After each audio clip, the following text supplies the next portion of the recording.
उच्च शिक्षा विभाग का पूरा ब्यौरा लेकर मंत्री मोहन यादव सीएम शिवराज सिंह चौहान के साथ चाय पर चर्चा करने सीएम हाउस पहुंचे, जहां मंत्री यादव ने सीएम को उच्च शिक्षा विभाग से जुड़ी कई अहम योजनाओं के बारे में विस्तार से जानकारी दी। देखिए ये खास रिपोर्ट।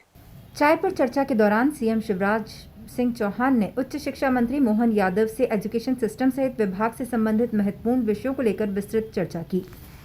इसके साथ ही सीएम शिवराज ने कई योजनाओं को लेकर आवश्यक दिशा निर्देश भी दिए।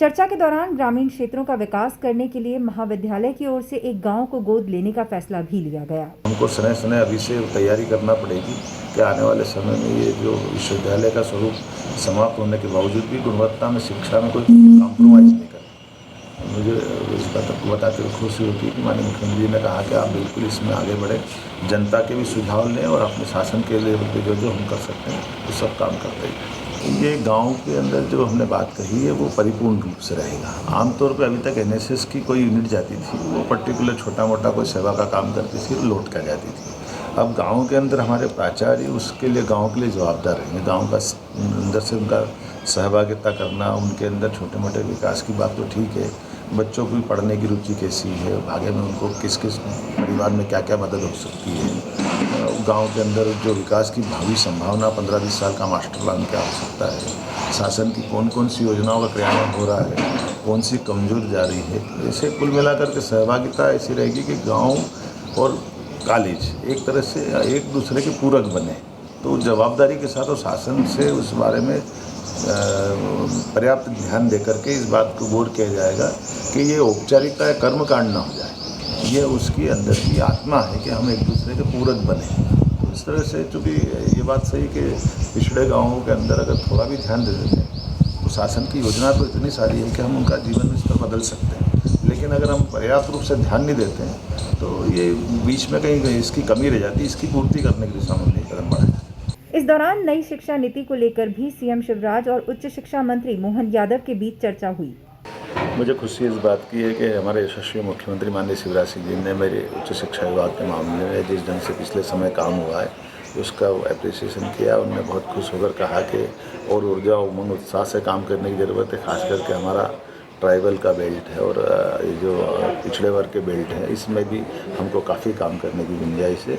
मैं उम्मीद कर रहा हूँ कि जिस प्रकार से उन्होंने हमको पिछले कोरोना के काल के बावजूद भी परीक्षा की परमिशन दी थी, अब आज जबकि सारे कॉलेज खोले जा चुके हैं, ऐसे में हमारी जवाबदारी और बढ़ जाती है कि आगामी परीक्षा भी हम सम्मानजनक तरीके से करा लें और शिक्षा का गुणवत्तापूर्ण शिक्षा और उसका स्तर अंतर्राष्ट्रीय स्तर का बने, इस दिशा में हमने प्रयास करना प्रारंभ किया। 2-3 विषय खास करके नवाचार की दृष्टि से लिए हैं कि अब सभी विश्वविद्यालय महाविद्यालय कम से कम एक गांव को जरूर गोद लेंगे और वो गांव आमतौर पर पिछड़े की श्रेणी में रहेगा ताकि वहाँ हमारी सामाजिक सहभागिता भी बने। तो उच्च शिक्षा विभाग एक तरह से इस ड्यूटी को करने को तैयार है कि हमारे अपने गाँवों के अंदर शासन की विभिन्न योजनाओं का क्रियान्वयन कैसे हो रहा है, उनकी कठिनाइयाँ क्या है, भविष्य की संभावना और वहाँ का यूथ का उपयोग कैसे करें, इस दिशा में हम काम करने की योजना बना रहे हैं। उसी प्रकार से जो हमारे गाँव के अंदर कॉलेज खुले हैं उन कॉलेज के अंदर नए नए कोर्स लाने की दिशा में भी कई सारे निर्णय कर रहे हैं जो रोज़गार परक हो, खासकर प्लेसमेंट में जिसका लाभ मिल पाए। ऐसे नए सब्जेक्ट लेकर आने की दिशा में भी हमने बात की है, जिसमें पशुपालन हो सकता है, एग्रीकल्चर हो सकता है और इसी प्रकार से अन्य प्रकार के कोर्स हैं जिनसे आदमी अपना स्वयं का रोजगार भी कर सकता है, स्वयं की खेतीबाड़ी भी कर सकता है। सरकार पे या नौकरी पे निर्भर होना ये कोई अंतिम हल नहीं है।